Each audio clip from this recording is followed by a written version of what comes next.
Hold on. I said, are you ready? Yes! That's a little bit better. Now, Eric called me up and he says, listen, Holton. He says, I've got the most dynamic distributors that desire to have their dreams come true in network marketing. This is the finest gathering of distributors out of anywhere in the world. That's what he told me. And I said, can I please come, even if you sneak me in, let me be the last speaker so that all the good ones have gone already, just in case those people have gone home already. They've got the good speakers. He says, I'll let you come and say a couple words to them. But I need you guys to convince me that my friend Eric was right. Because you just heard Donna says, how you do anything is how you do what? Everything. If you won't show up for you, let me ask you a question. Your son, your daughter, your distributor, or somebody else that you personally sponsor, I want you to imagine right now that they're getting recognized at the highest level in your organization, in your company. How would your response be? Hold on for a second. Hold on. This is a teaching moment here. I'm just telling you. Hold on for a second. The reason I'm saying that is this. Okay? Because some of you, I say, are you ready? Yeah, I'm ready. Okay? Now, we're going to do this one more again. Okay? Anybody understand what I mean by one more again? Yeah. Those of you who don't understand, I'll be, politically correct. We're going to do this once again, boys and girls. All right? Are you ready? Yes! Awesome. That's what I'm talking about. Give yourselves a round of applause. Man, I am excited. I just have to give a big round of applause, guys. We have to give great appreciation for this venue, for all the hard work, the vision of putting it together, because there's not too many venues with the level of integrity that I'm witnessing here put together on a non-company specific basis, okay, than what Eric and Marina have put together. So let's give them a big round of applause, ladies and gentlemen. Huge round of applause. I'm actually honored to be here just to share a few words of wisdom with many of you. This is this is actually my first time, actually second time. Well, for distributors, my first time ever going to speak somewhere, whereas it wasn't a group of distributors that I was a part of a company. And it's awesome just to see so many different people from different backgrounds. And I was telling a guy in the audience there in the back as I was walking out, I was here a little earlier, and I said, it's awesome to be somewhere where nobody knows you. I could just walk and talk or whatever it was. I sat next to a lady. She had no idea who I was. Sat next to this guy, and he was just it was just awesome. And so I'm grateful to be here, and hopefully something that I say today will enlighten you in some form or fashion. I'm not here to really teach you how to build the business. I think you've got probably some of the greatest teachers from the companies that Eric told me that's represented here. You have the best of the best when it comes to teaching the industry of network marketing. You've got the best of the best. And I'm not one who believes in plugging into the guest speaker. You plug into your plugged in upline. So what we're here to do this weekend, and all the speakers who've been here this weekend, I'm sure have shared what they've actually done, and something that's either inspired them or something that they've done that has actually helped them to get to where they are. And what my goal is to do the exact same thing and just to share some things with you. For those of you who know me, I never know what I'm going to say when I get on stage. I don't speak from PowerPoints. I don't have notes ever. I planned that I was going to write my speech for this event about 2 weeks ago, and I did. Where's my notes? I left my notes. Anyway, it was about 4 words that I put on a sheet of paper. It happens like that all the time, and it's the truth. I don't plan what I'm going to say. I normally just get a good feel from the audience and just share what's on my heart and share what's going on. That's how I've always been in this industry, and that's what I've done. And but I'm excited for what's going on. I think the industry now is really doing some incredible things. I think 2014 for all of you can be your year if you choose for it to be. It's not going to be just because you attended this weekend. It's going to be because you selected yourself. It's going to be because you made a decision for 2014 to be your particular year. Now, I got stopped on the way to the restroom there. Somebody was asking me about my income and stuff like that. I heard this rumor. I saw something on the internet. And he says, well, you know, they can't put it on the internet if it's not true. How many of y'all saw that commercial? Okay. But anyway, rumors get spread all the time. Sometimes they're good rumors. Sometimes they're bad rumors. How many of you have been the recipient of some rumors? How many of you have actually been the deliverer of rumors? Okay. So everybody who's not raising your hand, you're telling me that you're a liar too, right? We all spread rumors in this industry. I'll tell you one rumor that kind of, it was a rumor. It kind of worked in my favor, but it was a rumor. I'll never forget. This was back in maybe 2003. 2003, I was working in this industry, and I was obviously very excited again. I had been in the industry at that time, 2003, 13 years. I had just started. You know, I've been making money in this industry now 3 years. 3 years I have been making money in this industry, and I'll share with you a little bit of my story.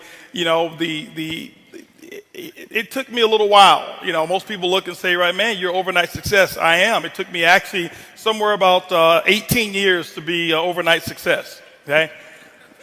And, but 2003, I never forget what happened is 2005, I happened to be one of those lucky ones who was chosen to be written up in the magazine because of some results that I had because of my status with a particular company. And the magazine was called Millionaire magazine, okay?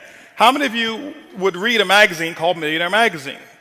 Specifically, if you're in network marketing, you would. So here it was. They have one article that they do per year, one per year that they call Billionaire, okay? So they've got all these articles, and I was just selected for the Billionaire edition. Not because I was better than everybody else in my company or not, I wasn't. It was just that when my article came up, it was the time for them to do the Billionaire edition. So here it was. I'm selected for Billionaire. My wife and I have this nice picture, and it says Millionaire Maker. I didn't choose the title or any of that. Now, what happened was this here. This was the time, I think, around the time Donald Trump was just about to start the show Apprentice. All right?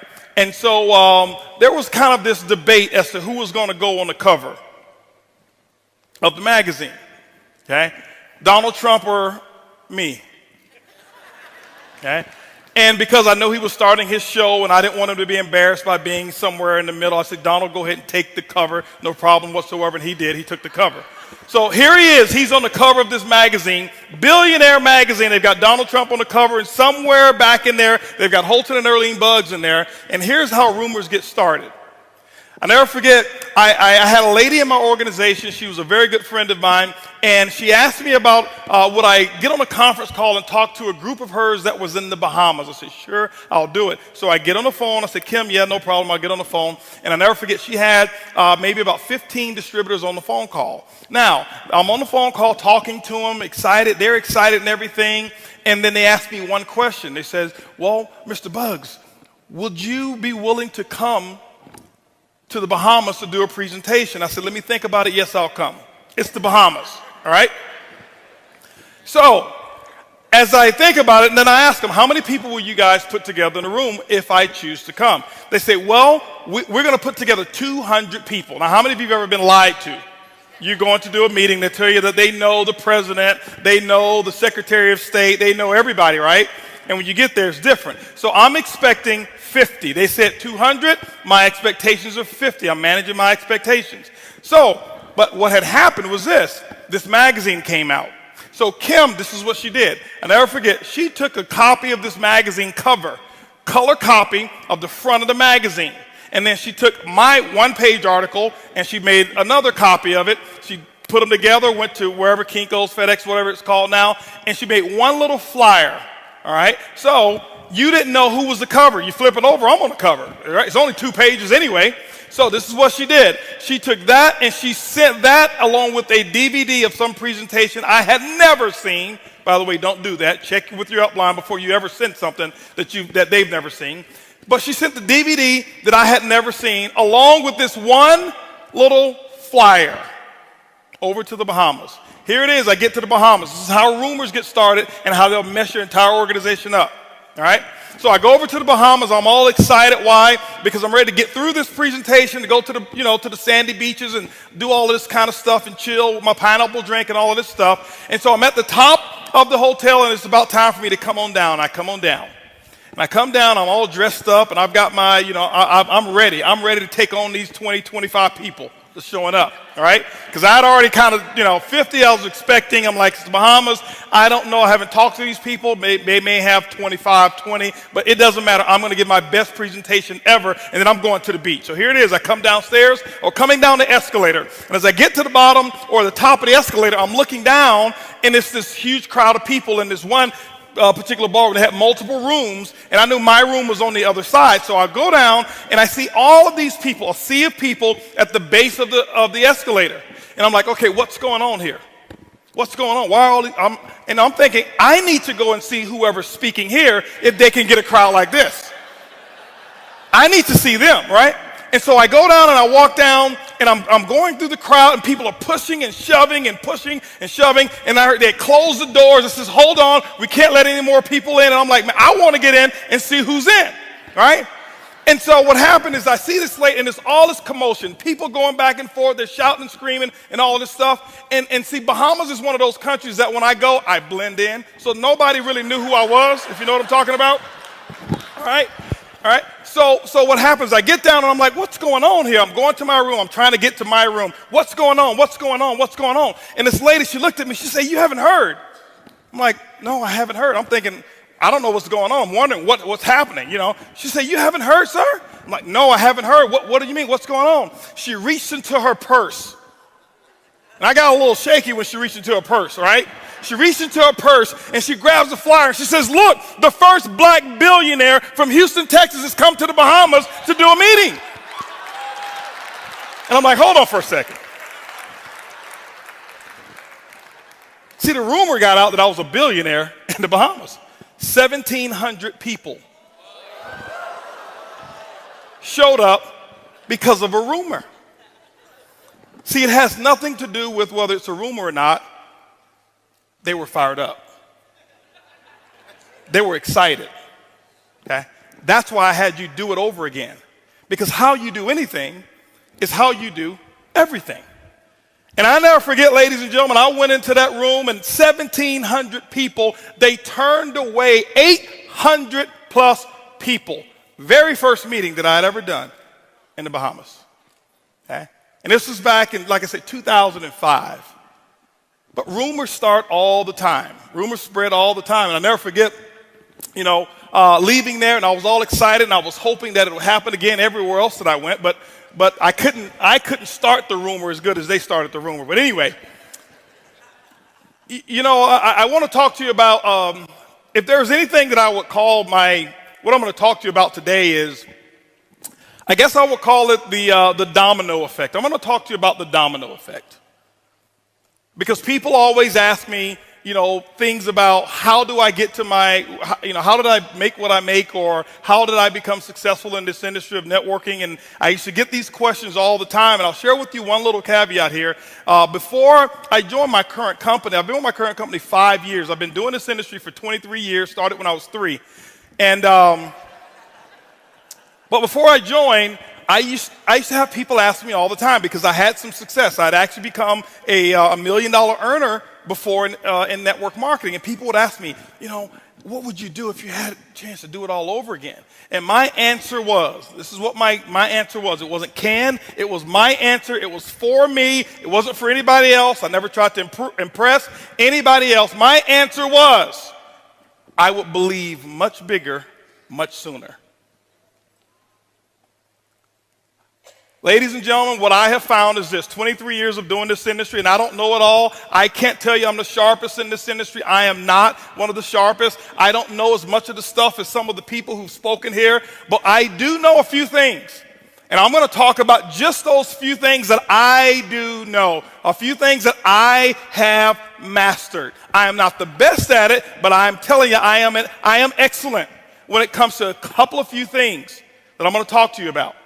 But I said I would believe much bigger, much sooner. Why? Many of you right now, some of you here, and before I even go, I want to know, can I tell you the truth? Okay, Eric, do I have permission to tell them the truth? Okay, now, because some of you have squandered a fortune already. Because some of you are waiting until you get to $10,000 a month before you believe. You've already missed millions. I said I would believe much bigger, much sooner. And I would say it over and over and over again. People would always, and they would want to go, they would ask me another question. Well, could you tell me the real answer? I will believe much bigger, much sooner. Okay? And that's what, because I knew that's what I was missing. I knew that's what I was missing because, see, before in network marketing, when I joined, I was 18 years of age when I actually got started in this industry. My first 7 years, I never made more than $500 in any one month. There was 3 separate months that I made $500. But I spent $1,500 on some products. I wasn't so good at math. $1,500, $500 check, 3 months. Now, back then, I had to pay my group out of that $500.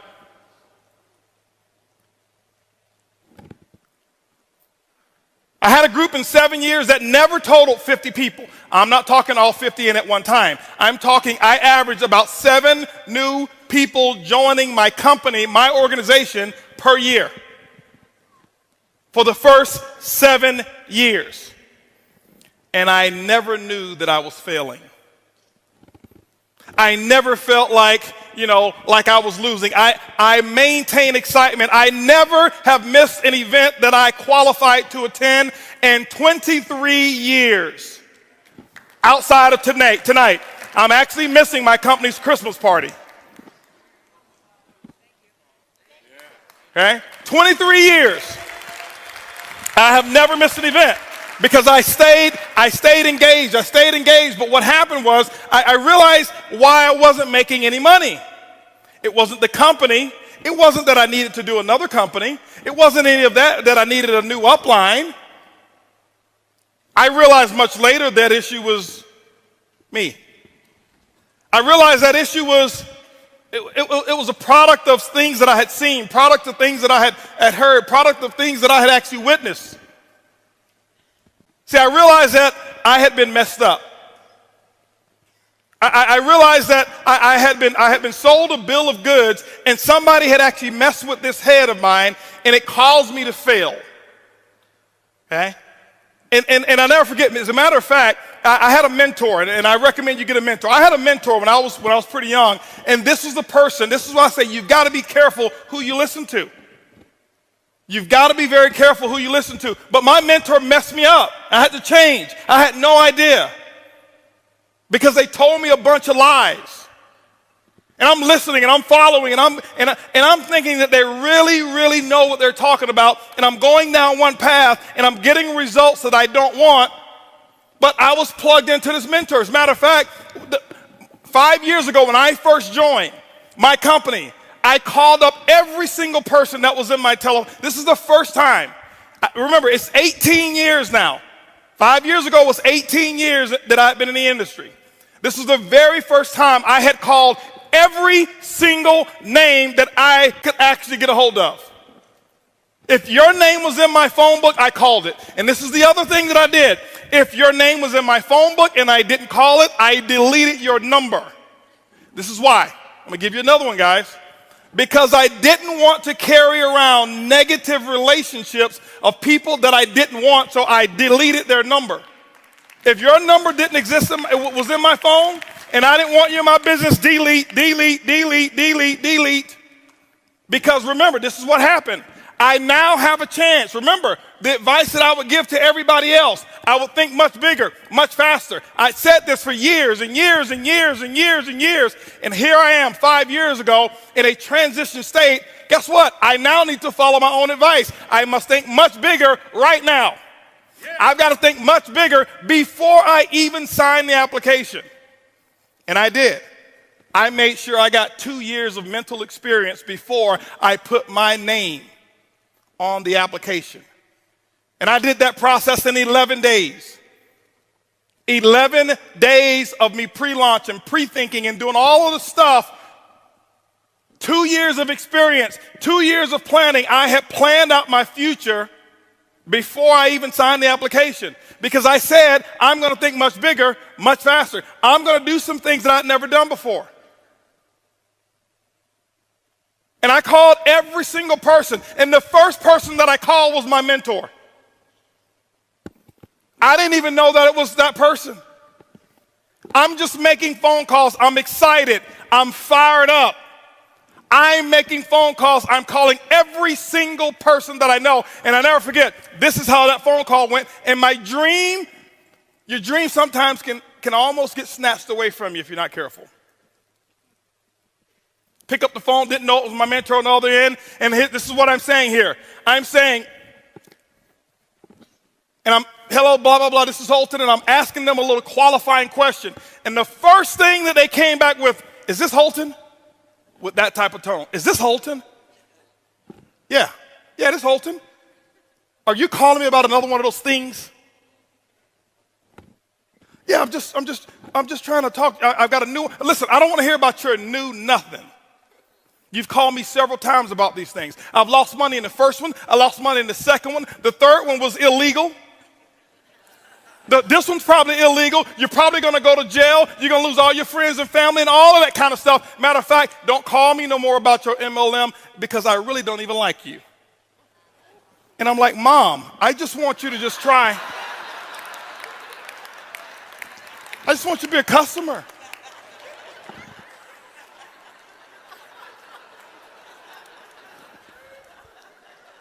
My mom and I, we have a unique relationship, right? So, but anyway, she messed me up. That was my mentor. That's the person who told me a bunch of lies. That's the person who got my head all screwed up because of what we call the politically correct way of doing certain things. That was the person who told me a structured way of living so that I can get an expected result that she had never had. My mom loves me. She loves me dearly. We have an incredible relationship. So I don't want you to think, man, he hates his mom. No, I love her.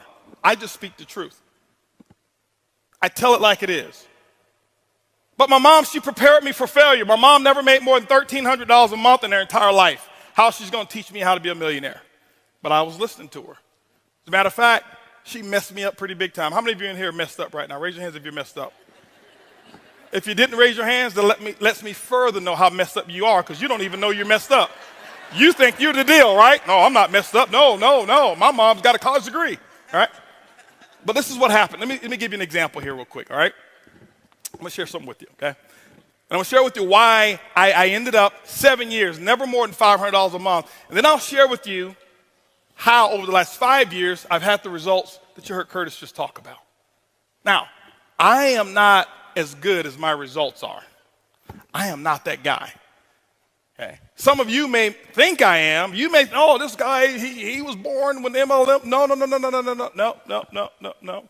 I can't tell you every little secret. I can't tell you every little training topic. I can't tell you every company. I'm really, if you ask people who talk, I'm not a network marketer.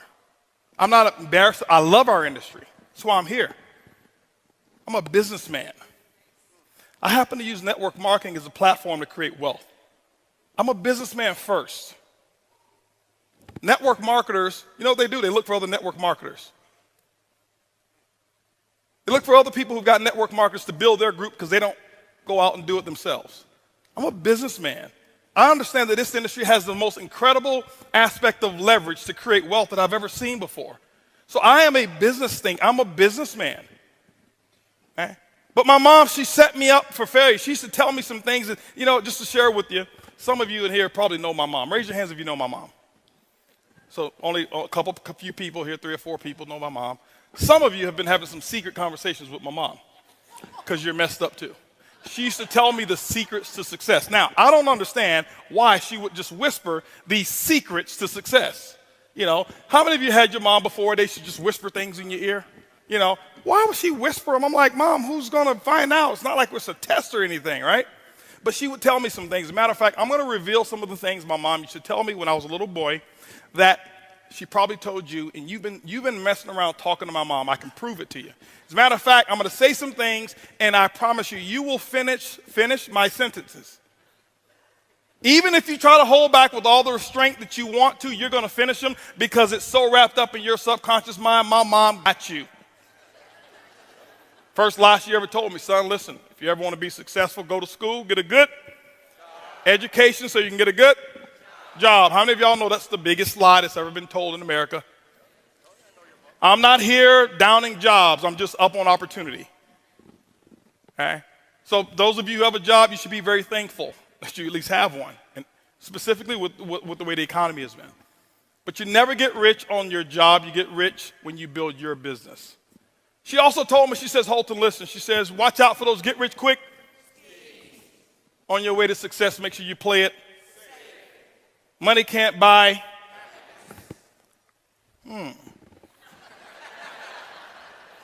Y'all just don't know where to shop. Good things come to those who? Money don't grow on. All rich people are going to? Eric, did you hear him? I didn't say that, okay? I don't want y'all thinking, Eric, Holton came up here telling everybody going to hell, all right? See, y'all been hanging out with my mom. If it sounds too good to be true, it probably is. See, y'all can repeat those things just like that, okay? It's in your subconscious mind. She messed me up with all of that thinking. So what happens is this. This is why it's been so difficult for some of us in here who have all the skill sets in the world to get to that pinnacle level of success, whatever it is that you call it. It's not necessarily $100,000 a month. It's not necessarily 10,000. Whatever you chose to use this industry for, whatever that peak level is for you, that is your pinnacle. Don't measure it by your neighbors. Don't measure it by your uplines. Don't measure it by mine. That's the biggest issue. Most people in this industry, we compete with people we shouldn't compete with. We compare ourselves to other people. And when you do that, what you're going to do is you're only going to compete against their advantages, and you're going to look at your disadvantages. It will never be equal. But you've got to start to understand what you want out of this industry. My mom, when she gave me all of that stuff, she messed me up. And this is what happened to how you got messed up. When somebody looks you in the face, those of you who are first-time networkers or second-time or third-timers, and when we talk to you about being able to earn a 6-figure income in a certain period of time, what happens is my mom's voice goes into your mind. Oh, that must be one of those schemes. He's talking about getting rich quick. Because it's right there in your mind. I had a lady in California. I was doing a presentation, and she stood up. She says, sir, are you talking about one of them get-rich-quick schemes? I said, ma'am, I sure hope it is. You ever try getting rich slow?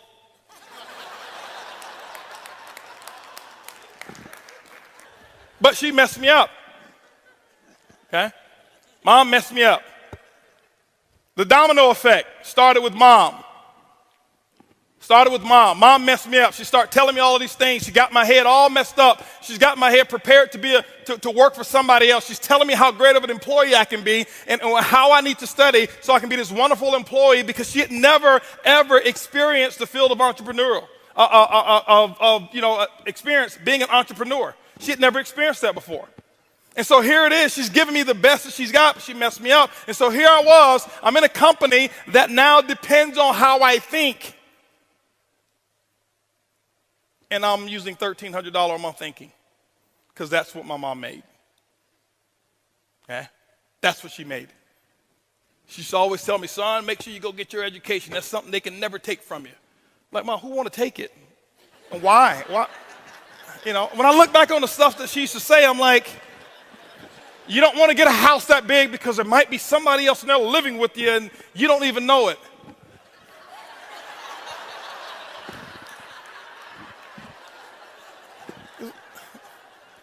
talking about? Back then it was, you're right, Mom, you're right. Why? She had influence.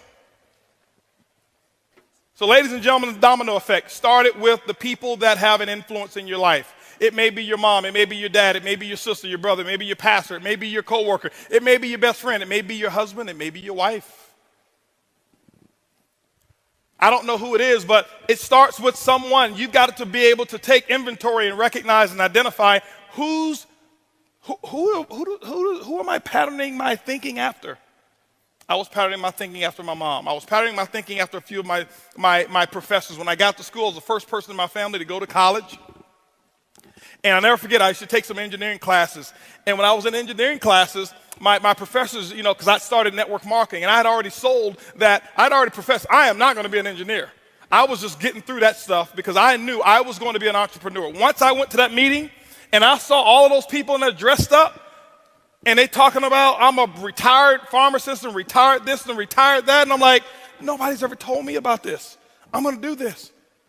And so my professor, he used to always joke and laugh about me being an entrepreneur all the time. Okay? So my professor had a little influence on me because he was having me question whether or not I should go down this path or whether I should be the world's greatest engineer. Okay? But ladies and gentlemen, this is the thing here. I want you to understand something. See, the things that you're thinking, it comes from those people that you've been associating with. I had to learn the art of disassociation or limited association. This is what I had to learn. I had to start with my family as well. Thank you, Craig. I appreciate that. I had to start with some of my family members. I didn't understand this my first 7 years. I thought that I could stay who I was and that the universe was going to allow income and increases to come to me even though I was not willing to change. I've now learned the art or learned the principles that govern the building of wealth, and it's very simple. And I don't want to profess that just getting involved, you're going to become an overnight millionaire. No. That doesn't happen like that. Doesn't happen that way. Yeah, you can start making money pretty fast in this industry. The technology today, and you should expect to make money fast. Faster. Okay? Faster. Don't think fast money is bad money. And don't think slow money is always good money. Okay? I read a book called Speed Wealth by T. Harv Eker. He says, whatever it is that you're doing, if it takes you longer than 2 to 5 years to earn $1 million a year, you're doing it the wrong way. It changed my entire life because I started reading from other people now because here's my thinking. It should take me 7, 8, 9, 10, 15 years so that I can make full-time income. Why? 7 years, never made more than $500 a month because my thought process, my upline, the people that were my sponsors and my sponsors' sponsors, all of them were in that, were what I call those average thinkers. I was in an environment where losing was accepted as winning. I'm not putting them down. I'm just speaking the truth today. To them, it was just, now, here it was. I'm in a company. I'm seeing other people in this company get involved. After I had been in 2, 3, 4 years, and they're retiring, I can't even pay my gas bill with my commissions. Something's wrong with that picture. It wasn't them. It wasn't the company. It was me. Thinking. How did I think? So, ladies and gentlemen, your thought process, you're going to have to change your thought process. You're going to have to alter the way that you think. My goal today in the next few minutes here is just to give you what I call a conscious interrupt. How many of you have ever heard, an object in motion will continue in that same motion unless interrupted by an outside force or object, right? I learned a few things in college, right? Same thing. An object in motion, well, a thought in motion, because a thought is nothing but energy. If you've read The Law of Success, you start reading and hearing, understanding what a thought really is. Napoleon Hill breaks it down. He talks about its ether, and it just continues. Well, a thought in motion will continue in that same motion unless interrupted by an outside force or object. One of the first people that I got introduced to that really changed my way of thinking, that I realized, wow, this is a much bigger industry. Wow, there's a lot of stuff that I thought that I knew that I really don't even know, is one of my best friends in the world and my best friend in network marketing, and that's Lisa Grossman.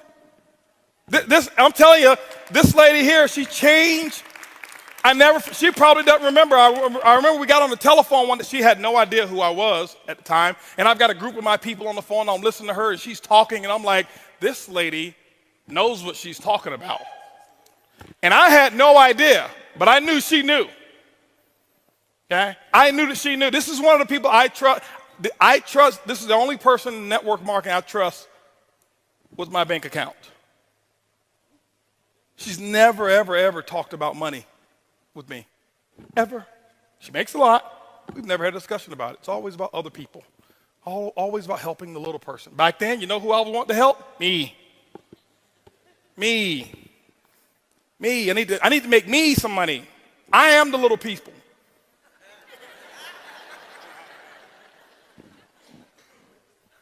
And so I start listening to her. I start reading T. Harv Ekker's book, and then I got introduced to some other books. Now, while I was in that other company for 7 years, I tell people it's my greatest experience because I never talk bad about it because I learned from the best of the best. I learned culture. I learned I learned how to have people where you can't cut them out with a chainsaw. And I was around it for 7 years. Other people look at it and say it's a bad experience. I never made any money. That's where I made my millions. I just collected them over here. Okay? That's what I did. And so I start to change the way that I think, my thought process. I start to change the way that I think. Why? Because if you start to alter the way that you think, you will start changing the things that you say. I practice disassociation or limited access. I had my family and I told them, I said, listen, I'm sorry, Mom, but I got to put a 5-minute limit time on our conversation because I knew where it was going to go. I love you, but I cannot talk to you for longer than 5 minutes. Okay? Because I was not going to allow anybody to come between me and my dreams. Not my mom, not my dad, nobody. Nobody. Because I read the dream came from God. So if that's the case, I don't think there's anybody he wanted me to let come between them and what he gave me. I didn't come up with the dream. It was given to me. Same thing as yours. By whoever it is that you believe. It came from somewhere else, a higher calling, whatever it may be. So I wasn't going to let anybody interfere with that. Limited association. I had some of my friends. You know what I had to do? I had to back off a little bit. I had to back off. If your friends right now are telling you, specifically those of you who are new in this industry, and I've got information for all levels in here. For those of you who are brand new, first opportunity. For those of you who've been in it 10 years and still haven't made enough to pay your car note. And for those of you in here who are 6-figure earners want to get to 7. And for those of you who are 7 and want to get to 8 figures. I've got information for all of you. But for those of you who are brand new, if your friends are not telling you, oh, you think you're somebody now. Who are you think you are talking all that positive stuff? Now, I don't want to hang around you. All you're doing is talking that positive stuff. If that's not happening, you're not about to make any money. I've got a philosophy. I observe the masses and I do the opposite. Why? Because everybody doing something, that means that that's an average action. I had to learn how to remove average from my actions, from my vocabulary. Now remember, I'm saying all of this stuff. I'm not better than you. I want you to understand where I started. I started with not even being able to make $500 a month, 7 years. Okay? But I had to practice limited association. Now, I don't say it for applause. I appreciate that, but I don't say it for applause. I say it because I want to give to you, because I wanted people to give to me so bad. I want to talk about being able to receive as well, and being able to receive information and the level of hunger that you've got to have so that you can really manage your own expectations to determine whether or not what it is that you really want is what you really want. Because some of you say things to impress the person who's sitting next to you, and that's not what you want, and you'll never go out and do what I'm talking about to get it if you're saying what you're saying to impress somebody else. The book start with why. It's very important. Most people, when we talk about let's get to some other stuff. Show me how. How is only 5%. 5%. I took everything that I knew, all the strategies, all of the technique. And you can ask somebody, I took all the technique, ladies and gentlemen. When I started my new opportunity, I threw every one of them out of the window. Because I knew technique wasn't what I needed to teach first. Why? I had to identify with it. Limited association, I had to change that. I had to start listening to some different people. And this is what was going on while those 7 years that I was not making money, I was getting myself prepared. I was so glad, just like I heard Brian McMillan up here. First time I've ever seen him. We've talked for years. Never seen him before until I saw him on stage here. But we've talked for years, but I heard him say his first 6 companies, you know what, he didn't quit either. That's why he's where he is. That's why he makes the money he makes. He didn't quit. I didn't quit. Those 7 years, you know what I did? I learned the importance of books. I learned the importance of tapes. And I can tell you what I did. People say, well, you must be lucky. You got in first? Oh, you had a group of people to transfer over. That's what it was. Don't think so. As a matter of fact, this is what I did. I didn't want them. Held a conference call. 2 of them are sitting in here right now. Held a conference call with them, and 16 of my I had 32 frontline, and 16 of them were still active. I held a conference call, told all of them, stay where you are. Please, you're probably better off where you are. Where I am going is going to be the biggest thing I've ever done in my life, and I can't have negativity along with me while I accomplish it. Stay. And guess what? They listened to me. They stayed where they were and didn't follow. Great.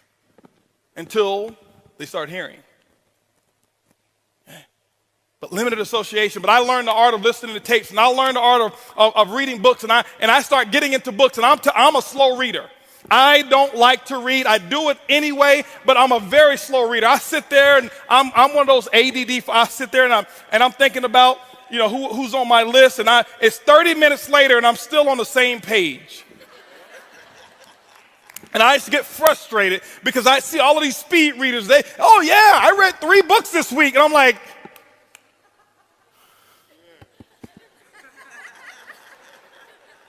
can I get 3 chapters this week? But I did read, and I listened, and then this is what I did, ladies and gentlemen. When I start reading and I start listening, and I start reading the right books, and then I don't read books today. I read chapters. I'm not telling you to do what I do. I just do what works for me. Everybody don't learn the same. I get a book. I find out what's pertinent to me, what's attractive to me about that particular book, and I master that chapter. I don't read it. I master it. I have not read a lot of books, so I'm not going to stand up here, oh, I've read 3,000 books. Well, give me the name and the title of the last one you read. Tell me what was on chapter 2, 3, 4, and 5. You don't even remember. But you want to be impressive about, oh, I've read that book, I've read this book. You want to be an MLM professor. Professors don't make money. Artists make money. You've got to become an artist in this industry. Now, I'm not telling you don't read. I'm just telling you what works for me.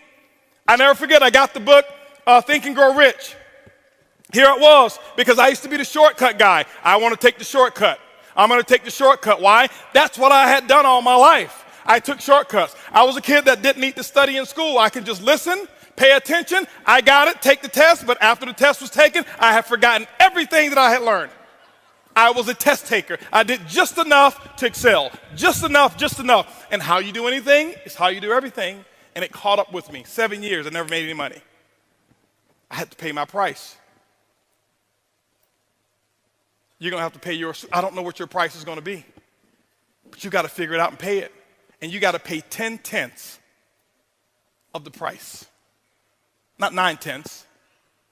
If your system says, hey, you should be doing X, Y, Z, well, I don't like doing that. On the application, it never said, do you like this? The qualifications for top ranks in your company doesn't say, do this if you like it. No, it says, do it.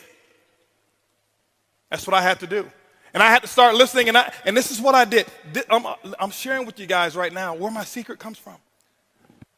I would listen to tapes. I can tell you right now, I believe that there was about a 2-year period of time in my life, I don't believe that there was anybody in the world in MLM who was listening to more tapes, information than I was. And I never listened to how-to tapes. I listened to story tapes. I listened to inspirational stories. And I know some of, here he is with the rah-rah. I don't need the rah-rah. Give me the information. 23 years in this industry. With my results, I need the rah-rah. That's why I had you guys stand up again. Because I got to have the rah. I get energized. I went out and bought myself from Radio Shack what's called a pillow speaker. Why? Because my wife, she'd get mad. It got to the point my wife would say, why are you cheating on me with your little girlfriend over there? She was talking about my little iPod, my cassette tape. Because I'm walking around the house with the earphones on. I'm just walking around the house. Why? Because I got to change the way that I'm thinking. I got to get this stuff. I got 7 years of this garbage in my mind. 7 years of what my professor, my mom, my dad, everybody was saying, everybody around me who was broke. I was born in Ponce de Leon Projects, Tampa, Florida is where I was raised. That's what I had up in here. I had to get rid of it. And what I would do is I learned the subconscious mind never sleeps, so I take my pillow speaker from Radio Shack. They still sell them to this day. A little disc speaker like this, it's got about 50 holes in it, and you put it up under the pillow. And you know sound is nothing but airwaves, air vibration. And that vibration would go through the pillow. My head would be on the pillow. I can hear it clear as a bell. Earlene couldn't hear a thing. And every day for 2 years, as soon as I hit the bed, my head hit the bed, I couldn't wait to go to sleep because I couldn't wait to learn. I was going out and I was getting that good feeling of what it took to be a champion. You gotta live how it feels to be a champion before you ever do it. You've got to practice it. You're not just going to wake up one day and say, I'm a 6-figure earner, and I've never even thought of what it was going to be like to be one. It doesn't happen that way. This is a profession. You've got to look at it as a profession. That's what I did. I had a philosophy. If I was sitting, I was reading. If I was driving, I was listening. I became fanatical about learning and hearing the stories of other champions in this industry. One story that really inspired me, and I'll tell you why I even chose the company I chose today, was, I don't know if he's here. I met him one time. He has no idea how he changed my entire life. A gentleman by the name of Jeff Roberti. And it wasn't something that he had actually really said to me. I'm listening to one of his tapes. That's how I knew who he was. And I happened to be at Siesta Key, Florida. I'm on the beach there, and I'm with the CEO of another company there at that time. And we're sitting there walking in front. I see this house, and I said, man, it's a pretty cool house. He said, yeah, that's Jeff Roberti's house. I said, I know that guy. I listened to one of his tapes before. And it was a tape that somebody else, Jeff had spoken somewhere, and they recorded it, whatever it was. And I had this tape, and I listened to that tape. And I listened over and over and over and over and over and over and over and over and over again. I still do it to this day. To this day, I still go on eBay right now, and I outbid anybody on tapes from a particular company from the year of 1977 and 1981. You won't outbid. I bid $1,000. Nobody even thinks about it anymore. Why? Oh, he bid $1,000. It's made me millions. You think I'm going to play around? Oh, let me just try to outbid him by $1. No. And I pay somebody to take it from tape, transfer it to CD so I can download it on my iPod. Why? Because I know where I get it from. But he said something, and the guy this is what he told me. It changed my life. I'm telling you, I know for a fact there's certain people who've come into my life that's made a major impact. Most of them don't even know me. My first 2 mentors in this industry, I've never shaken their hands. Ever. They have no idea I exist. But I know everything about their entire family. If I walked up to them and tell them all the things that I knew, they think I was stalking them. I have never got close enough to shake their hand. Never, ever, ever. But I was talking, and I said, he told me this is Jeff's house right here. I said, yeah, I know this guy. I heard about this guy. Yeah, listen. I said, how many people does he have in his group? Now, here's another thing. Here's probably a rumor that worked for me. I don't care if he was even lying. This is what the guy said. I said, how many people does he have in his group? Because I'm thinking, that's what my thinking was at that time. You got to have enough people in your group. He says, well, Jeff doesn't even know how many people he's got in his group. But he's got about 300,000 to 500,000 customers on auto ship, and that's why he makes $300,000 to $400,000 a month. Hello, that's all I need to hear. All I needed to hear. 300,000 to 400,000 customers on auto ship. See, because I had never in the last 10 or 15, 20 years heard or been exposed to anybody talking about recruiting from the company that he was a part of. And he's making that? Oh, okay. See, that was one of those moments where I said, just impact. A thought in motion continues in the same motion unless interrupted by an outside force and object. My thought process now had been deterred. And I start listening and reading more books and reading more tapes, and listening to more tapes and reading. Why? Because I had to change my thinking. And once you change your thinking, the domino effect from your thinking is that you'll now change the things that you start saying. I can listen to somebody for 5 minutes and I can tell whether or not you will be a long-term six-figure earner. Anybody can do it for a year or two. Anybody. That's simple. Oh, I made 6 figures. Did you? How long are you going to keep it? How long is it going to stay? I can get enough people to jump in any opportunity, make 100 grand. How long is it going to stay? See, when I heard his story, he had been doing it for a while. There were people making more money than him, but his was long-term. Met him one time. He still probably don't even know who I am. Met him, shook his hand in Dallas, Texas, told him, thank you for what you, he had no idea what I was talking about. Thank you for doing what you've done. You have no idea how you've impacted my life. But the domino effect is what you think will determine what you say, and you will start speaking like a winner. I had to learn the difference between winning speaking and speaking from a position of lack. I had to have an abundance mentality and start thinking and start saying the things that I wanted versus saying the things that I believed or saying the things that I had.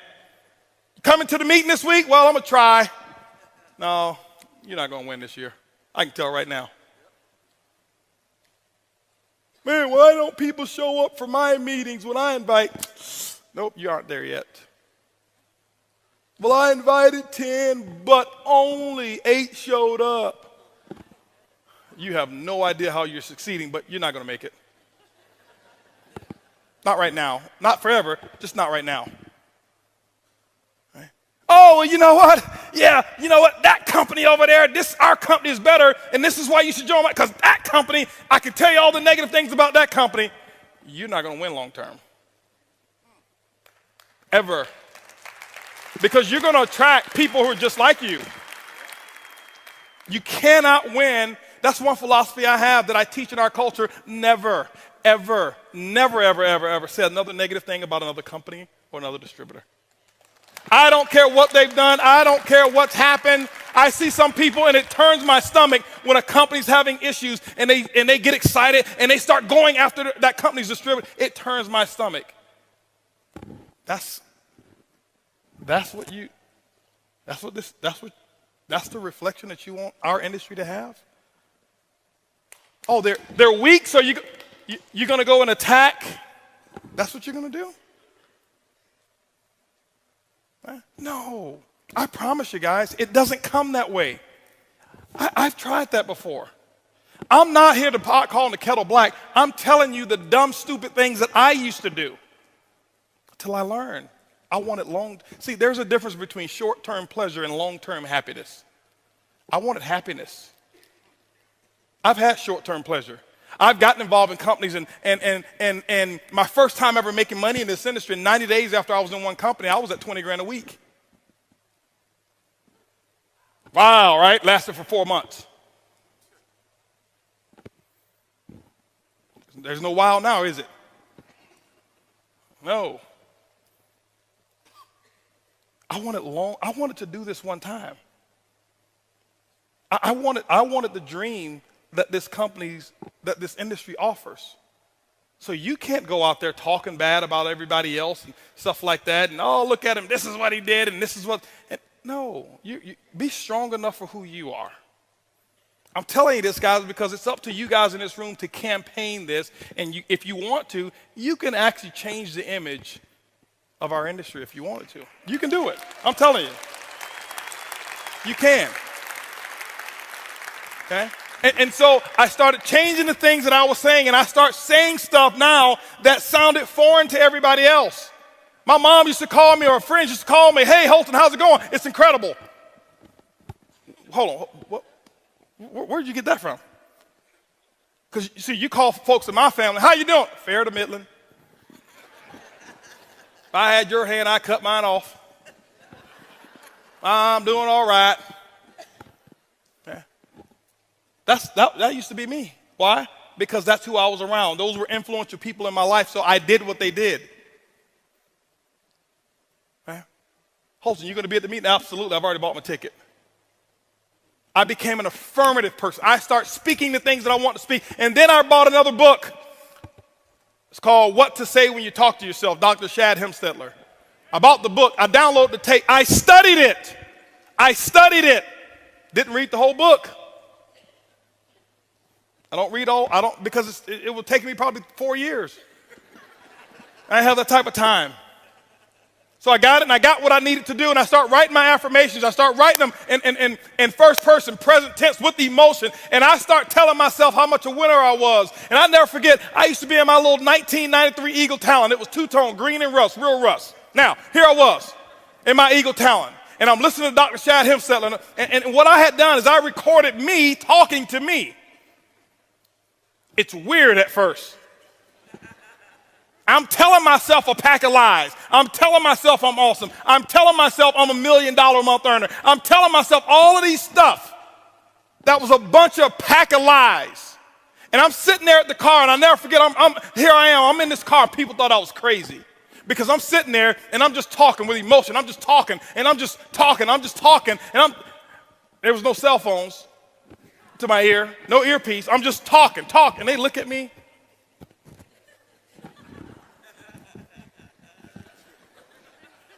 But I didn't care. I was working on me. I was going to do it. I observed the masses and did the opposite. Everybody else, when they were at the red light, they're jamming their favorite radio station or their favorite CD. And they're making sure that they create another source of wealth for whoever it is that they're listening to. They're contributing to them. I said, no. I'm going to contribute to mine. I know I'm going to look crazy. I know I'm going to look stupid to some people. But I want to be rich. I didn't know what rich meant back then, but I was just going to be it. That's what I was doing. And I would say it over again, because what happens is, just remember, guys, the domino effect. Whoever it is that you associate with will determine what you think. Whatever it is that you think will determine what you start to say. And I start speaking like a winner. And I start putting affirmations together. And you know what? Right now, Mike, I've sponsored maybe 212 people. The last 100, probably 130 of them called me. You say, oh, I know why, because you're so successful. No, this is before I started making this money. This has been happening my last 8 years. They've been calling me. You know why? I said that they would. My affirmation was, sharp, ambitious people are always calling me to personally sponsor them into my network marketing business. I would say it over 3,000 to 4,000 times a day. Most of you won't do that. Most of you will get tired. Most of you will stop believing the lie. It was a bunch of lies I told myself because they weren't true. But how many of you know people who lie so much that they start believing them? Right? If it works for them, make it work for you. They lie about stuff that's senseless. I lied about stuff that was going to take me into the direction that I wanted to go. Why? The subconscious mind doesn't know the difference between the truth and a lie. I just did it. But I start reading enough books. But you know how I found out about it? Because I listened to enough tapes in my sleep that they were telling me, and I would listen to all those speakers say what they would say and how they would say it. When they come back from a no show, things that they would say. When they come back from a me show, y'all know what a me show is, right? When your distributor doesn't even show up, right? No show is when your distributor's there and no guests. Me show is when you are the only one who shows up, right? I drove those miles, and I'll never forget, guys, I go to meetings like this, and here I was driving 23 hours, 18 of us in a 12-passenger minivan. And all 18 of us stayed in the same hotel room, but because there was no such thing as buying an airline ticket when you're making $40 to $75 a month. No. And I'd sleep outside. so I can be in the front row. See, you guys right here, this is where I want to be. I didn't want to be cool. I didn't want to be in the back, so I can talk to any. Let me share something with you. When I was at events like this, still to this day, I'm going to lose a friendship with you if you try to talk to me. Because these people here make what you want to make, and you'll let somebody else who's got your same income, live in your same neighborhood, talk you out of living in their neighborhood. And you sit there and you, oh, yeah, I know, I looked at here, he's got ring around the collar, I saw it. No, I was going to be in the front. I was going to be as close to the front as I could get. We had this little system that we'd have. The guys, we'd sleep outside. We'd take our little coolers. We'd have our little sleeping bags. We'd sleep out front. Why? If you do it for a Def Leppard concert or a Jay-Z concert, why won't you do it for your freedom? Why wouldn't you do it to live like nobody else that you know can live? You go to concerts, you go to sporting arenas, and I can tell you right now, those of you who love hockey, your hockey team wins the whatever it is called, is it the Grey Cup? Whatever cup it is. You stand up, you paint your face, you go out there and when it's snowing and you take your shirt off and put S's on your chest, you and your buddies, you do all of that stuff for somebody else, the 12 men that are on the field, or however many on the field, for them to make millions, and then you come in network marketing and you want to be a professional. I'm not going to shout too loud. Because he might just think I'm excited.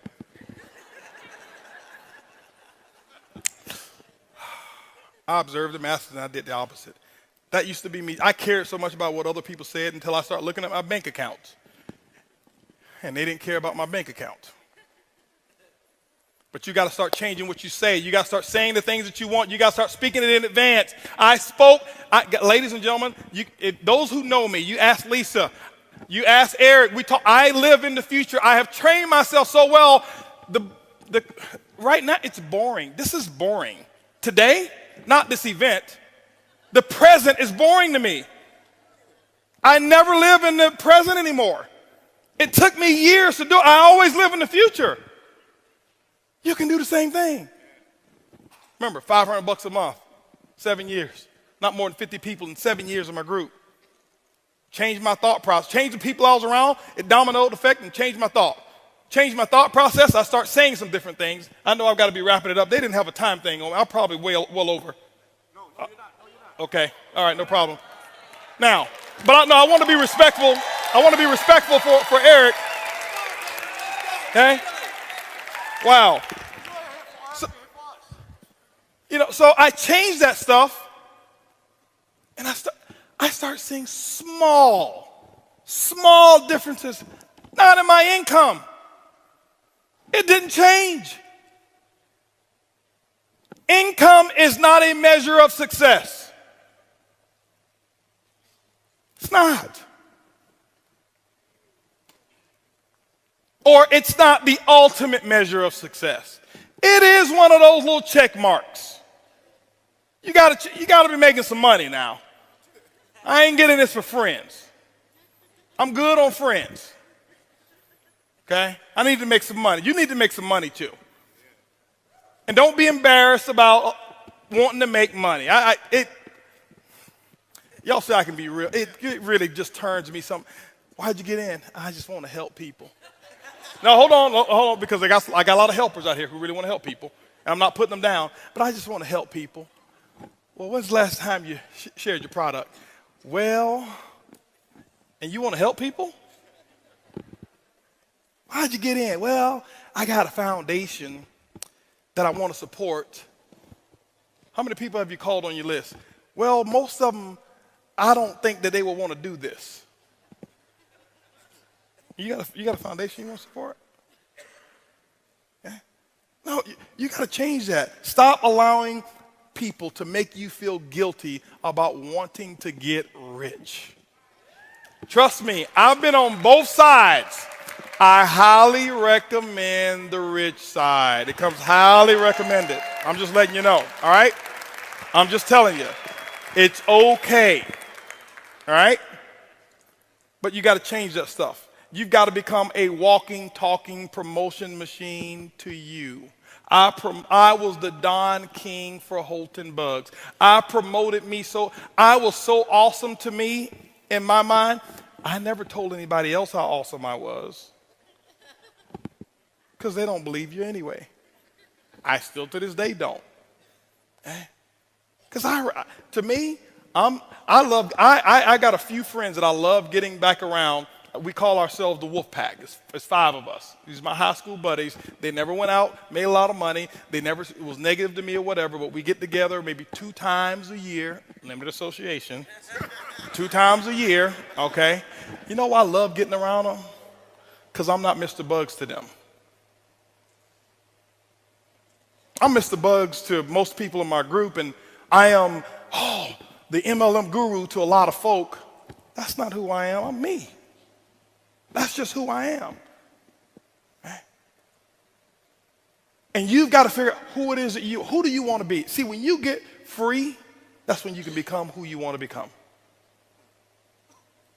I never was me until I got free. When somebody else was signing my paycheck, I couldn't do what I want to do. I couldn't wake up the time I want to wake up. I couldn't go to bed when I want to go to bed. Couldn't vacate when I want to vacate. By the way, rich people don't take vacations. They just live their life in a different part of the world when they choose to. Because what are you vacating from? We ain't vacating from nothing, right? Some people, it gets on them when I say rich and stuff like that. I speak a lot so I can really get under some people's skin. Why? Because that's going to provoke you to start thinking. But rich to me is not about money. You know, my wife has never seen our back office, ever. Ever. She has no idea how much money we make. She just knows how much taxes we pay. $4.5 million in taxes last year.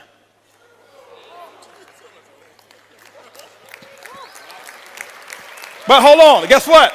I set a goal that I was going to one day pay $1 million a year in taxes. I spoke it. I was talking it. I was talking about it all the time. I sold myself on everything that I'm doing today because I started to learn how to speak, what to say to myself. I was the most important person that I was going to be talking to. 70% of the conversations that you've ever had in your life is between you and you.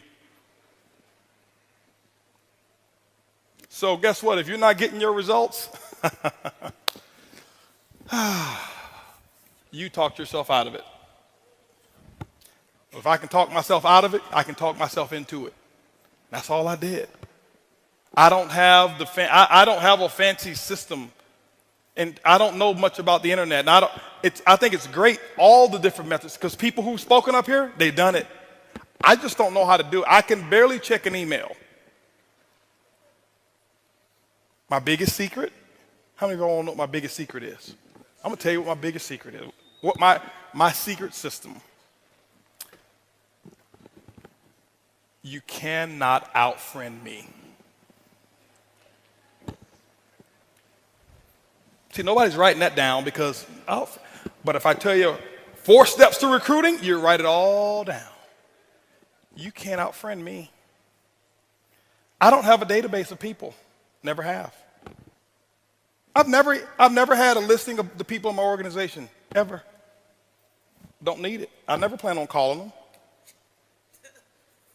But you see, these 2 people right here, nobody's ever been a friend to them like I have, ever. Ever. I have a saying in my business, you want to build a diamond ship, better build a friendship. You're not going to out-friend me. See, somebody else can get you on Facebook and do all of this stuff and get you to jump over, but they can't you can't out-friend. They can do that. Somebody else can do a better Facebook message or better system and get you to, because that one looks better. But I'm going to make sure that, now, I'm not saying that everybody that I'm a friend to understands how to be a friend to me. But them being a friend to me has nothing to do with my responsibility of being a friend to them. See, I know that's not that hypey stuff that you expected. It's my secret sauce.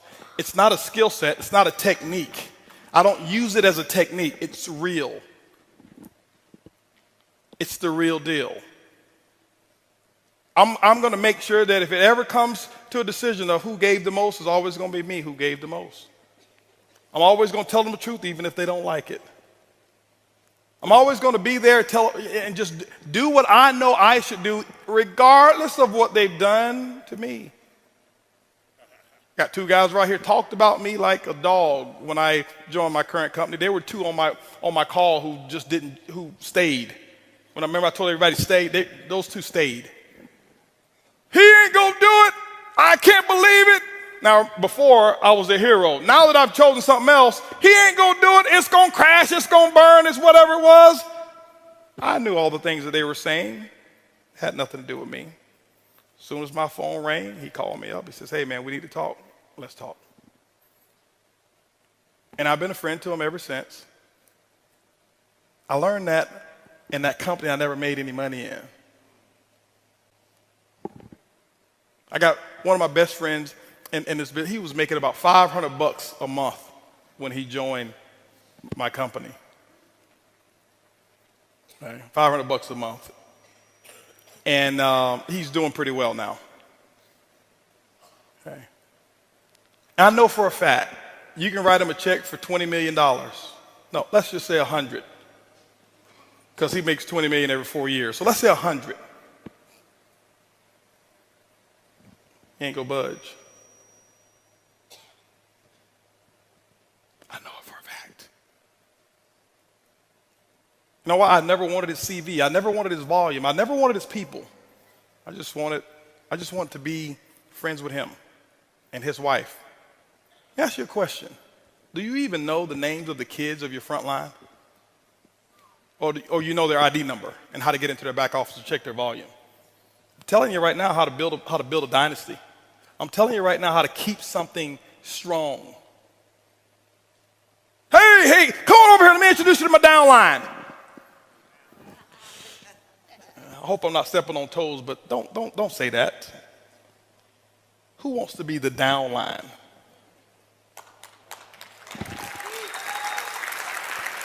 Now, I know you don't mean any harm. You just say it because that's part of the nomenclature of network marketing, but they're people. They got feelings. Hey, let me introduce you to part of my success team. How do you think he or she feels now? Different. I'm telling you, that's the difference. Learn to be a good listener. I talked about talking and saying and stuff like this, and I'm about to wrap it up. But learn to be a good listener as well. Now, when I say listener, I don't listen to garbage. You cannot, I'm very strong in my beliefs. People know you can't come, when you come, you got to come correct. Be a good listener. Most of you practice what you're going to say to a person, and that's why you don't even remember their names when you shake their hand, because you're thinking about your pitch. People don't want to be pitched. They're tired of being pitched. People want authenticity. They want somebody who's real. They want to know when the chips really get down that you're going to be there. That's what they really want. That's what they really want. I get networkers, hey, listen, what kind of deal are you going to give me? Ain't nobody going to be a friend to you like I've ever been. Like, hold on for a second. I'm not talking about that kind of stuff, Holton. Well, that's the deal, right? That's the deal you want? Well, I mean, what other deal you want? That's the deal that I'm going to make with you. I'm going to be there. I'm going to do what I say I'm going to do. I'm telling you guys, it's a small thing. It's not these great promotional things that make people want to stay and be around you. You've got to learn how to be a friend to people. Okay? A true friend, not a friend for the volume. A true friend. I've got people who left my company before. You know what I do? I never talk bad about them. Because that's not a friend. Just because now they don't take your path, now they're not your friend. Oh, they were a convenience friend. As long as they're making money for you, they're your friend. But when they stop making money for you, they're your enemy. No, that's not a good philosophy. My philosophy is this: just because you don't take my road don't mean that you got lost. I always tell them, hey, listen, keep me up to date on your success. Hopefully you do extremely well.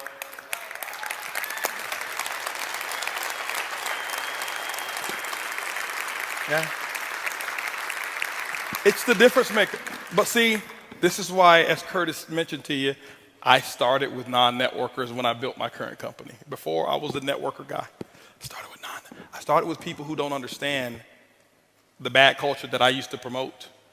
I started with people with a blank canvas, and I taught them what we know. I saw another one of my guys over there, first-time networker. I'm not going to call his name. First-time networker. He used to be an engineer too. He's making $170-something thousand a month. 20 months ago, he was at 20 grand a month. First-time networker. He only knows the way I teach it now. So anybody else come with something different, it doesn't faze him because he's learned. He's so locked into his upline. They're so strongly. This is, I'm telling you guys, this, if you want to make the real, this is what it is. Here. That's the truth. I spent too many years messing organizations up. I know. So don't think, oh, he's built it because he got lucky or he was the first one. There were 6,000 people in my current company before I joined. I wasn't first. But I developed the culture. Okay? I developed the culture. So learn what to say. Learn how to listen. When you develop what you say, your speech and the things that you say will domino effect into what you believe. It doesn't take faith to build network marketing any longer.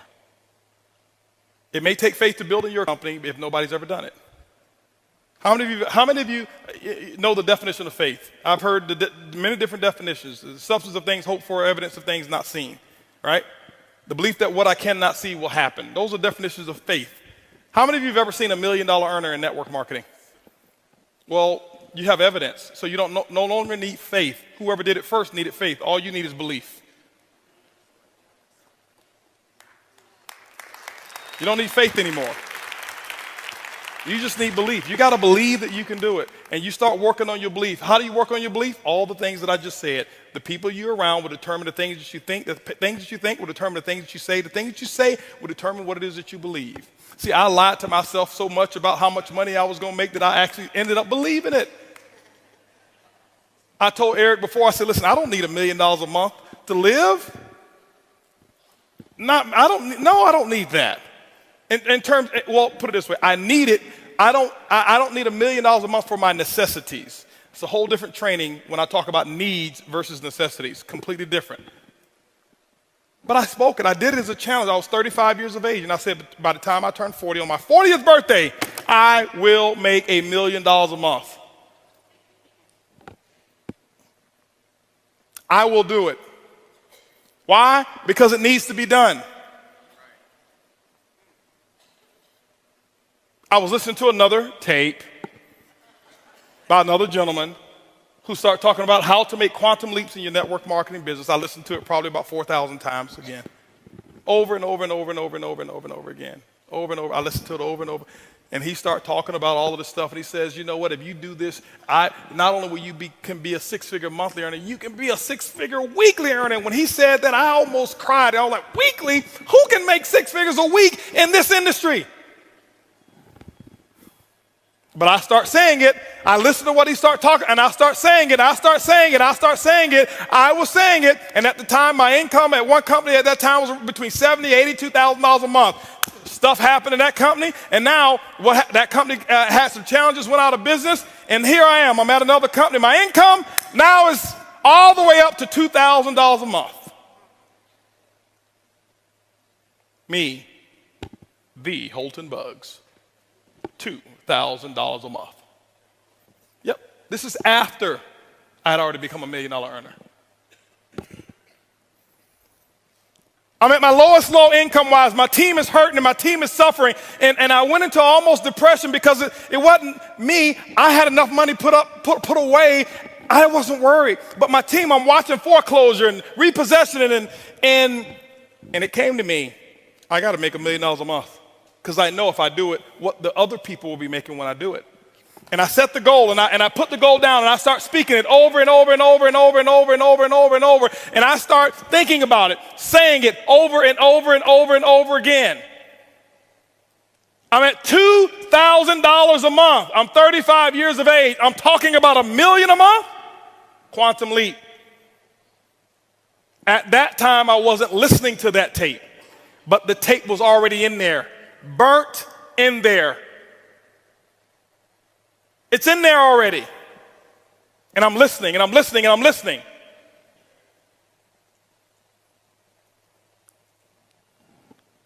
"35 years of age. My birthday is September 26th. My goal was to hit it by September. September come. Didn't hit it. Hit 975. Hold on. I'm not saying if, no, listen. I'm just telling, get the principle. Forget about the money. I'm only talking about the money so that you understand what I'm talking about. Honestly, I don't even care about the money anymore. I don't. I did before, okay? I don't anymore. So September come, I missed it. November came, I hit it. Then I went back and looked at the exact month that I set the goal. It was November in the first place. I hit it exactly when I said I was going to do it. Exactly when I said I was going to do it. I told Eric one of my other goals, because I set a goal 2010. This is what I set a goal for, and I'm wrapping this up here. This is what I set the goal. I said, listen, I never forget. I started 2011. I listened to somebody. I listened to Jay-Z do an interview. I forgot the guy. It's the Screen Editors Guild or something like that. When the guy sits up and it's nothing but black, and they got the actors out there. Is that what it is? Actor Studio. Did you see the Jay-Z portion? I saw Jay-Z up there, and when I look at anything, I look for the lesson. And I heard Jay-Z say one thing, that he wanted to make something, turn the ordinary into extraordinary. I didn't need to see no more. I watched it for an hour and a half. I didn't need to see no more. That became my theme. 2010 is when I saw it. 2011, I'm doing a conference call. I'm telling everybody, get prepared. We're going to make the ordinary extraordinary. We're going to make the unusual usual. We're going to make what's abnormal normal. We're going to think bigger than we ever have. Yeah, we've done great so far. We've done some good things, but we are going to go out there and make this happen. We're going to set the new level for what's normal. It needs to be that way. I never forget, $10,000 a month used to be the big deal in network marketing. Oh, I'm a 5-figure monthly earner. Then it became, I make $100,000 a year. That was the big deal. After $100,000 a year, it became, I'm a multiple 6-figure earner. The bar kept raising, multiple 6-figure earner. Then it became, I'm a $100,000 a month earner. Whoa, $100,000 a month? And this is what I've realized, ladies and gentlemen. I did my study, and I found out what happened and why it wasn't people making things happen. Typically what happens is this. In most companies, you'll find 1, 2, maybe 3 6-figure monthly earners. And it stops. Not because of the opportunity is bad. They stop growing. They stop thinking. They put a lid on the group. And the 6-figure earner became the big guy or the big lady. And it stops with 2 to maybe 3 of them. And I said, it's not going to happen over here. We're going to think extraordinary. And that was when I had my $1 million a month goal in as well, and all that kind of stuff. And ladies, and now I've created a culture whereas if you're making, we don't put anybody, you can make $20 a month, and we celebrate your success because you earned it. But I can tell you right now, you've got to create a culture in your team, in your company, where the ego doesn't get in the way. You got $40,000 a month earners in some companies that I've been a part of. They walk, where's my chariot to bring me into the meeting? You know I don't walk in without 2 people over here throwing flowers at my feet. I made $40,000 last month.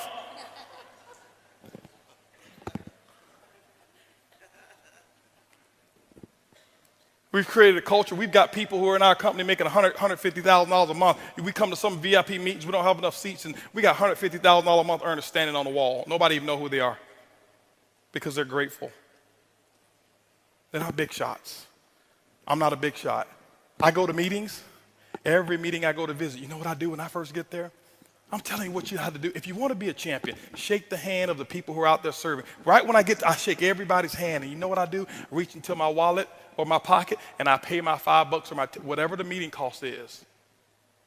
You pay? Of course. I'm a distributor. Why shouldn't I pay? Oh, I'm $100,000 a month. I walk in, I shouldn't have to pay. Why not? You've already set a bad example in your company. See, those 30 out of the 40 plus people making that money, the $100,000 a month, 35 of them have never made any money in their life. They don't know any other way. They don't feel entitled. They don't feel entitled. But you got to start believing it. Once you start believing, you got to put the actions in. You got to do the work. Whatever the work is, you got to put the work in. Put the work in. This is network marketing. It's not net sit marketing. It's not net play marketing. It's not net think about it marketing. It's not net one day I'll get to it marketing. It's net work marketing. And most people miss the W, the work part. Network marketing. I worked my butt off. I can tell you right now. Now, remember, it's not just work. You've got to be productive, not just active. You got to be productive. I'll tell you why I make what I make today. I'm gonna write this down. This is my schedule when I first started. Okay, my first day. It was because of what I did day one, not because of what I've done over the last 2 years. I set the example. See, everybody want to take notes now. You see, I've already said the most. You didn't write notes when I said they won't outfriend me. That's more important than what I'm going to put on the board right now. But see, anything that's skill related, we want to take notes. Anything that's really inspiration related, that really matters, we don't. Don't worry, my group's the same way. It's not just you. First day, this is what I did, ladies and gentlemen. Work. Why? I knew. Remember, I told you I got to believe much bigger, much faster. I only set 2 income goals or 3 income goals since I've been in my company. Sorry to talk about that company. But anyway, set 3 income goals since I started. My first goal was my first week. My first week's goal was to make $70,000 my first week. Yes, $70,000 was my first week's income goal. I missed it, didn't make it. Made $25,830. But it didn't matter. That was my goal. My second goal, 18-month goal, $250,000 a month. Missed that one too. Hit 249. Why? Your business should be predictable. This is a business. I know my business. You got to know your company and your business. I know my business, and it's just as predictable as Exxon knows how much sales of oil they're going to do in the year 2015, and it hasn't come yet. But if you ask any of the executives, they can tell you with a small margin of error what the results are going to be, because there are certain things that cause a certain effect in the business. You've got to figure that out for your company, but it is predictable. You can't be out there, well, I'm just going to throw enough mud on the wall until it sticks. It doesn't work that way. Eric talked about the 90-day game plan. It's predictable. What are you going to get done in 90 days? This is what I did. Day one, I called that group of 32 people. This is what I told them. It was actually 32 people I've sponsored. I had 16 of them on the call. This is what I told them. I said, listen, my current company, I'm launching tomorrow. If those of you who want to know what I'm doing, be on my conference call tomorrow. They were on my conference call at 10 a.m. 10 a.m., I had 16 people on the call. I explained to them, I said, listen, don't ever ask me anything about our previous company anymore. You've got 24 hours to ask me about that company. I will know that word is no longer in my vocabulary. I never said anything good or bad about the company. I have never left the company and talked bad about them, ever. Didn't matter what took place, okay? Now, and so what happened is this here. I said, guys, listen, you guys are, right now, we're going to do my first, what I call First Movers Advantage conference call. I'm sideways. This way? This better? Okay, here we go. I said I'm going to do my first Movers Advantage conference call. It's going to start at 12 o'clock. Here I am at 10 a.m. This is what I did. You don't have to copy this. This is what I did. Okay, don't write this stuff down. This don't matter. Whatever your method of exposures are, that's what you do. Get with your upline. Get the mentality that I had. Not this, the mentality. So 12 o'clock comes. This is what I did here. I said, guys, listen, out of these 16 people, I said, I suggest you have 10 people on the conference call. They said, well, okay, 12 o'clock when? Next Tuesday? I said, no. Today. Today? 10 people? We only have an hour and a half. I say, exactly. You guys are already in. I got to start making phone calls. Goodbye. How many of you have talked to your prospects about doing a meeting or a call? Well, I've got to give them 36 hours to get the baby. You're not going to win big. Not if you want to launch something. Remember, professionals launch a business, amateurs join a business. I don't join anything. I am a launcher. I launch. Okay? When you look at Microsoft, did they launch Xbox or did they just announce it? They launched it. Sony, they launched this new PS4, whatever it is, however many millions pre-ordered and sold. They launched it. I'm a businessman. You are a business person. You should launch it. This is what happened. 125 people showed up on that conference call. On that conference call, don't clap. It's not the number. It's the attitude. It's the mentality. My group before, they saw me give people 24, 36 hours to prepare for a stupid conference call. You're sitting at home. You don't need 3 days. If you found a pot of gold and you needed a few friends to come help you get it and they told you can get all that you want, are you going to say, well, I can't call Leroy because he needs 3 days? Leroy, listen, I found a pot of, you better get, Leroy's like, where is it? I'm putting on my pajamas right now. I'm coming out the door. If you make it important enough. Some of you don't make it important enough. My next call was at 2 o'clock. 2 o'clock, guess what? We had 225 people on the conference call because I told them the exact same thing. I painted the dream. I couldn't even explain the comp plan at all. Didn't know all the details. But what I told those 225 people, I said, listen, you guys are the second people to hear about it. I'm working on something called Project 5,000. 90 days, I want to put 5,000 people in this organization. And nobody has signed up yet. And none of you on this call can sign up either. But we're going to do another conference call. They say when? It's going to be at 4 o'clock. 4 o'clock, I did another conference call. Guess what we had? 435 people on that conference call. That's a lot of activity, isn't it? That was half my day. 6 o'clock. No more conference calls. Did my first home meeting at my house. I'll never forget, I had on a white t-shirt, shorts, flip-flops. Didn't even have time to get dressed. I lost 18 pounds. I thought it was because of our product. That's the testimony I was giving. It was really because I forgot to eat while I was launching. I was so fired up and excited. That's what was happening. 6 o'clock came. This is what I had. I had 25 people show up at my house. I said, come on in. Told them about Project 5,000. And I'm sitting there spitting in all this stuff and telling them all about the stuff. Whiteboard, no PowerPoint. Didn't have PowerPoints for 6 months. No PowerPoints. I drew on a board, told them what my vision was, what we were about to accomplish, and that we're about to do the biggest project we've ever done in our lifetime. And if you want to get started, you can. That's what happened. At 7:45, you know what was happening at 7:45? 7:30, my doorbell was ringing with the second group of people that were invited. 35 people showed up at my house. And you know what I told those people here? I said, listen, the first 25, I said, guys, I got to wrap this up. We got another group of people that's coming over here. If you want to get in, you can. But go ahead over here to the dining room. My wife has the applications over there, blah, blah, blah. You can get signed up over there. But I've got another group of people that's coming in, and I can't be late with them. By the way, those of you who go ahead and sign up now, this group that's behind you, they possibly could be in your organization if you go ahead and get in right now, all right? So this is 7:30. Guess what happened at 9 o'clock, ladies and gentlemen? 9 o'clock, guess what I had? I had another 40 people show up at my house. And I was running shift work, okay? 10 o'clock, guess what? I did my last meeting for the day, and I think at 10 o'clock I had about 50 people show up at my house. And I'm doing the same thing. I lost my voice. I did that for the first day. You know what my leaders were doing? They're looking at me like, this dude is crazy. I've never seen him like this before. You know why they never seen me like that before? Because I had never done all that I could do. I had never gone all out. I had never sold completely out. It ain't because of what my product is. It ain't because of my comp plan. It's because of what I did day one. I kept this up for 2 weeks straight. This is not including the one-on-ones that I did. This is not including the 3-way calls. This was my schedule every day, group calls, 4 a day, 4 home meetings a day that I was doing every single day. And what I did is I showed them an example, and they went out and they started doing the exact same thing. That's why my results were where they were. My first day, if you count it up, I exposed almost 700 people. I did more in my first 24 hours than some people do all year.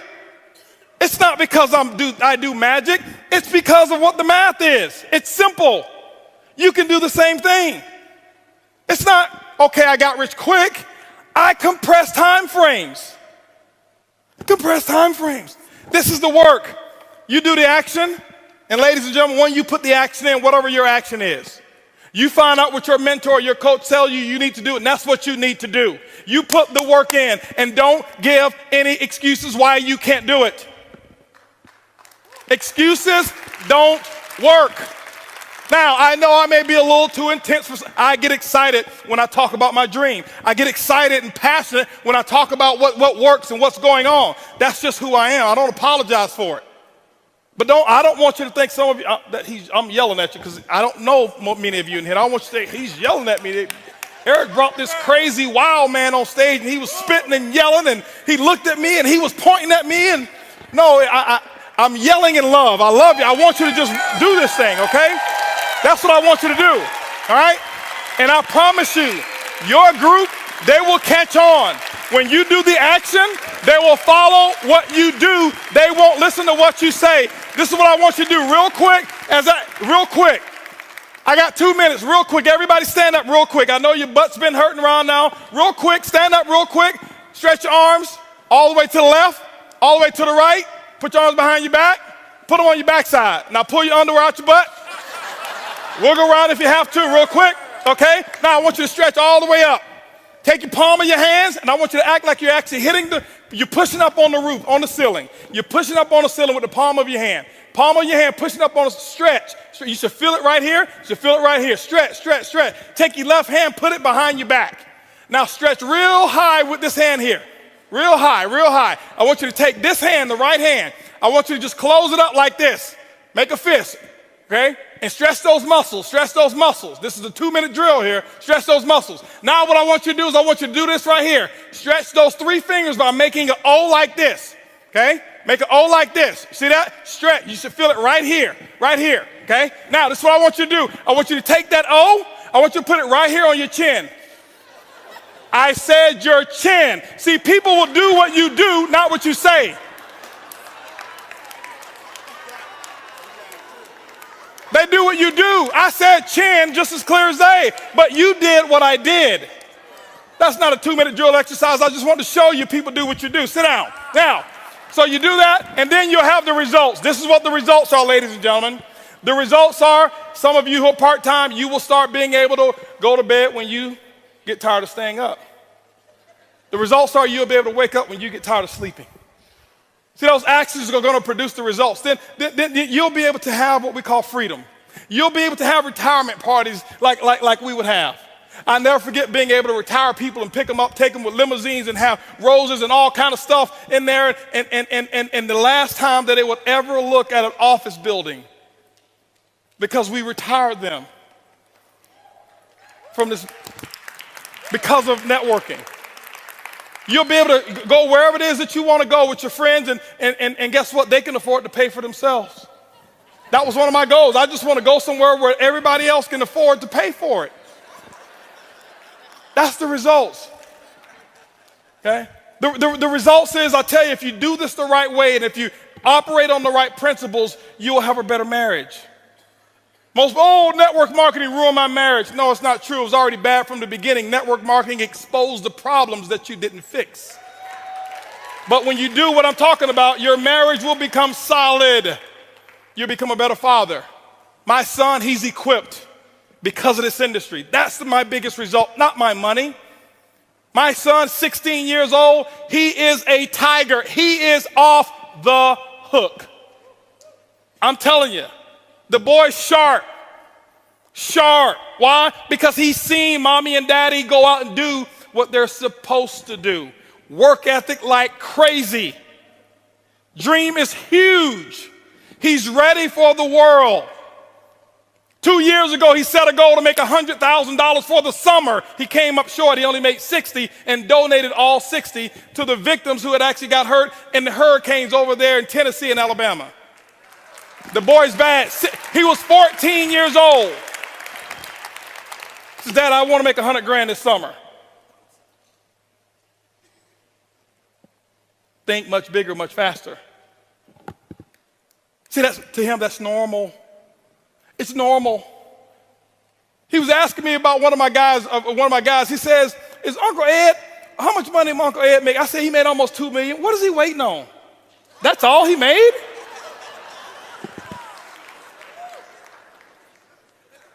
And he's not sarcastic. Average is taught. Above average is as well. But those are some of the results, ladies and gentlemen. Some of the results, the results are nothing phases you anymore. I lay down at night. My biggest result that I have, ladies, when I lay down at night, my wife and I, when we lay down at night, it's peaceful sleep. We think about nothing. We owe nobody anything. Do we have material? Yeah, we got material stuff. It's for you. For some of y'all to believe.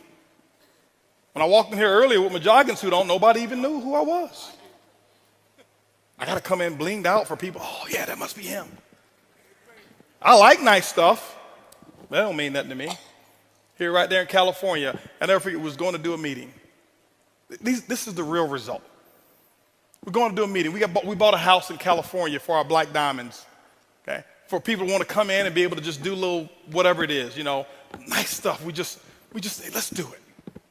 11,000 square feet, 10 bedrooms, 9 bathrooms, no mortgage. It's off the hook. We just put $1 million in the backyard. Okay? That's the results. But we were leaving there to go do a meeting. Guess what happened? We were leaving. We knew we were going to be in the hotel. People were working at the house, so we took all of our jewelry, and we went to go do the meeting. Our hotel wasn't ready, so we went to the shopping mall, left bags in the car, forgot about it. We normally don't leave bags in the car, and guess what happened? Just so happened, our stuff was in the car, and somebody right in front of valet parking stole our stuff. My wife's wedding ring. $370,000 wedding ring, gone. This watch I got on here, she's got one too. Both of them were gone. Gone. Almost $800,000 worth of stuff stolen. Let me tell you what the results are. Before, I would have had a syllogism. I would have closed them all up. Nobody gonna move until I get my stuff. But because what the results are, I said, honey, listen.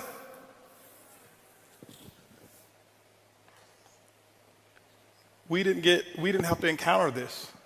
We don't have any memories of anybody holding a gun to us. We don't have any memories of seeing it going. It was $800,000 worth of stuff. That's not a problem whatsoever. That's 17 days worth of our income. So we'll get it back in 17 days. Don't worry about it.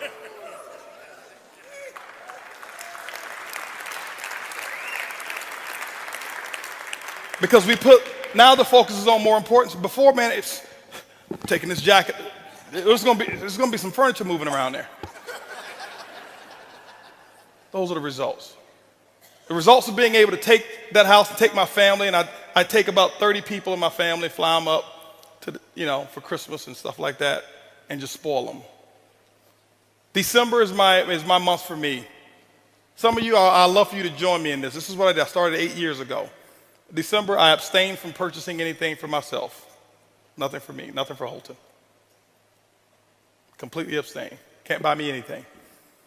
Nobody forced me to do this. I just started doing it. And all I would do back then is I'd take $1,200 and I'd make sure I give 12 $100 tips to people who are expecting a $5 or a $10 tip. I go into like a Denny's, eat, have a little $15 meal, leave a $100 tip. Because I noticed the difference so little to me, how big of a difference it made to so many other people. I wouldn't stay around to shake their hand and talk to them because I didn't want to do it for recognition. I wanted to do it because I really want to make a small little difference. But it's grown now. I call it my 12 days of Christmas. December, my goal is to find opportunities and spoil people. I never look for the recognition for it. Next year, 2014, my wife and I are finding opportunities to give large sums of money away. Next year, we'll give away multiple 7 figures that people won't even know about. But there's causes and there's people, and this is why we do it, because it replenishes the joy, and you cannot put a price tag on joy. You can have all the money in the world and we make a nice bit of it. But I can tell you the biggest thing that we have is we're free. Not just because we don't owe anybody anything. We're free because our conscience is free. There's nobody can say Holton backstabbed him. There's nobody who can say Holton took this from him. No, guys, that's the result when you do it the right way. I love spoiling our parents. And with closing, I want to show you a video of a couple things that we did. You can do this now. But remember, I started with just $100 tips. $100 tips. $100 tips. Okay? $100 tips. This Christmas here, I'll probably tip somewhere around about $30,000. I started with 100. Okay? I started with 100. I don't do it so I can receive. I do it because I want to receive the joy. I don't want the monetary. No, it don't work that way. But I just go out there and you just do it. Watch what a difference it'll make in your life, the person you become, and the people that you start to attract.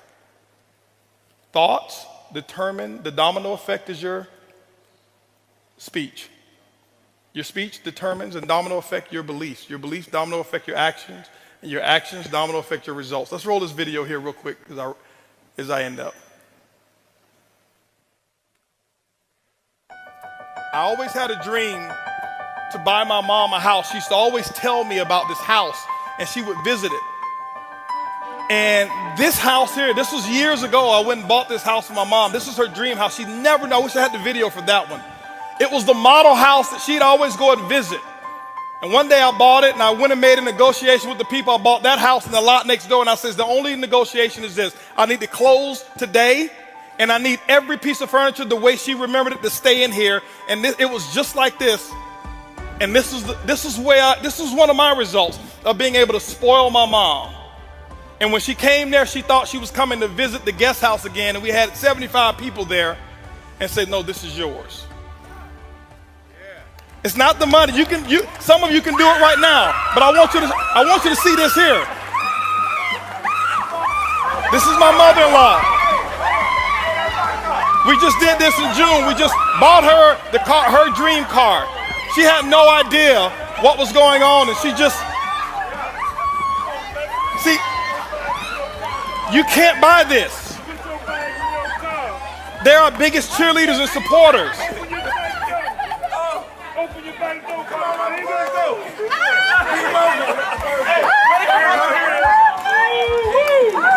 That's the results. When you do it, when you go out there and make the money, these are some of the results. That is one happy moment.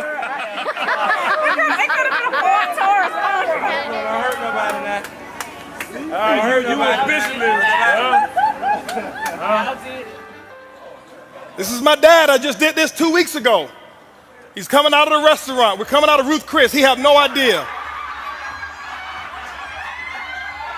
Limited edition Stingray, 2014 Corvette Stingray. Watch him now, watch him.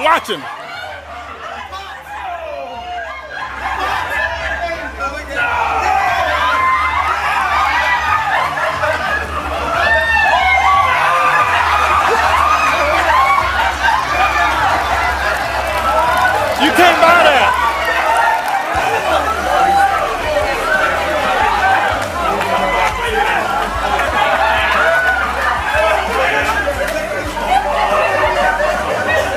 First time I ever saw my dad cry.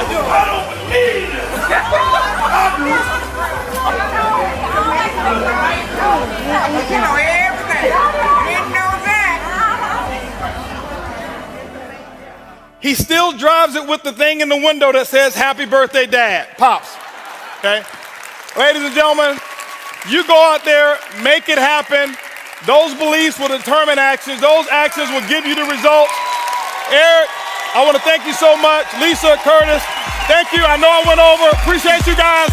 Go out there. Let's make it happen. Mr. Holton Buggs. Brother, I love you, man. That was awesome. That was absolutely good. Mr. Holton Buggs, give it up.